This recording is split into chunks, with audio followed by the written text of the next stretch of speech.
రాజులకు రాజు ప్రభులో ప్రభు అయిన యేసుక్రీస్తు నామమున మీకు శుభములు. ఈరోజు దేవుడు మనకు అనుగ్రహించిన వాగ్దానము ప్రవక్త అయిన యెషయా రాసిన గ్రంథము 62వ అధ్యాయము 8వ వచనము. యెహోవా ఏలాగున ప్రమాణము చేసెను, నిశ్చయముగా ఇకను నీ ధాన్యమును నీ శత్రువులకు ఆహారముగా నేను ఇయ్యను, నీవు ప్రయాసపడి తీసిన ద్రాక్షారసమును అన్యులు త్రాగరు.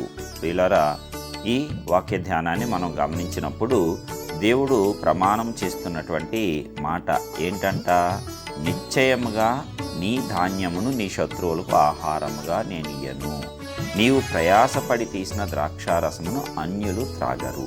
మనము చాలాసార్లు మన జీవితాలలో ఏం జరుగుతూ ఉంటుందంటే, మనము కష్టపడింది ఇతరులకు వెళ్ళిపోతూ ఉంటుంది. అవి వడ్డీల రూపంలోన లేక ఇతరత్ర రూపంలోన నీవు కష్టపడి సంపాదించినదంతా అన్యుల పాలైపోతుంది. అప్పుడు నీవు చాలా బాధపడతావు. ఎందుకంటే నెల మొత్తము శ్రమ చేసింది నీవు, జీతం రాగానే మరి 1వ తారీఖు 5వ తారీఖు కల్లా నీవు అందరికీ కూడా నీవు ఇచ్చేయవలసి వస్తుంది. నీ దగ్గర మరలా అప్పు కోసం నీవు వెళ్ళాల్సినటువంటి పరిస్థితి. అనేక మంది ఇలాంటి పరిస్థితిని అనుభవించిన వారు ఉన్నారు. కాబట్టి దేవుడు చెప్తున్నటువంటి వాగ్దానం ఏంటంటే, ప్రమాణము నిశ్చయముగా ఇకను. నూతన సంవత్సరంలోనికి వెళ్ళబోయే ముందు మనము ఈ వాక్య ధ్యానాన్ని ఎత్తిపట్టి ప్రార్థించుకుందాం.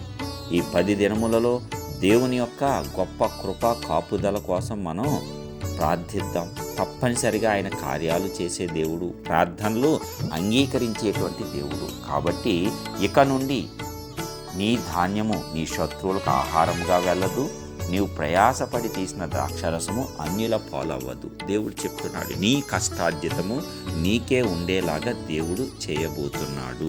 ఇది నమ్మి విశ్వసించిన వారందరి జీవితాల్లో కూడా దీనిని దేవుడు నెరవేర్చబోతున్నాడు. కాబట్టి విశ్వాసం ఉంచుదాం, దేవుని యందు నమ్మిక ఉంచుదాం, ఆయన సామర్థ్యం యందు నిరీక్షణ కలిగి ఉందాం. ఎందుకంటే మన సామర్థ్యంతో అయితే మనం ఏమీ చేయలేము. దేవుని సామర్థ్యము మనలో పని చేసేటప్పుడు సమస్తాన్ని మనము చేయగలం.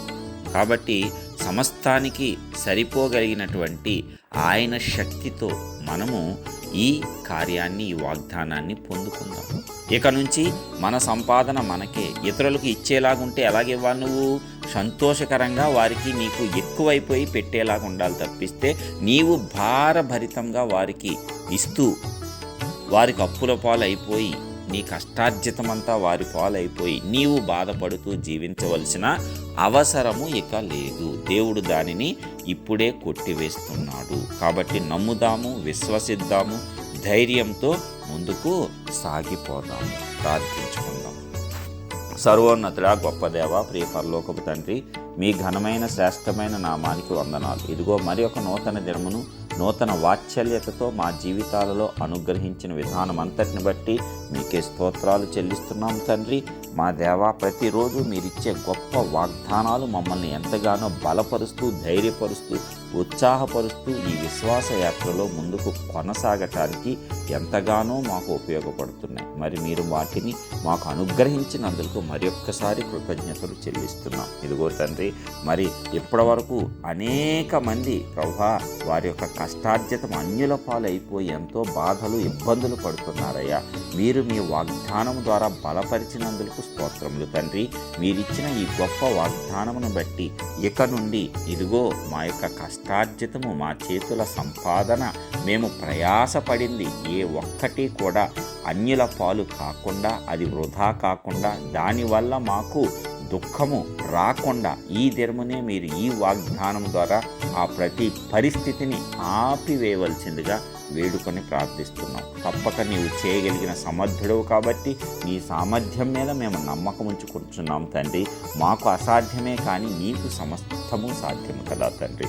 కాబట్టి ఈ వాగ్దానమును తప్పనిసరిగా ఎవరైతే కోరుకుంటున్నారో, ఏకీభవిస్తున్నారో వారందరి జీవితాలలో మీరు 100% నెరవేర్చి మీ నామాన్ని ఘనపరచుకోవాల్సిందిగా వేడుకుంటున్నాం.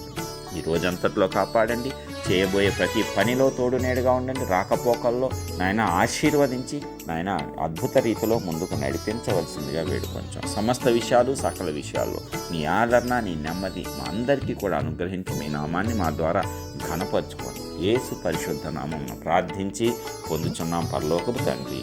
ఆమేన్.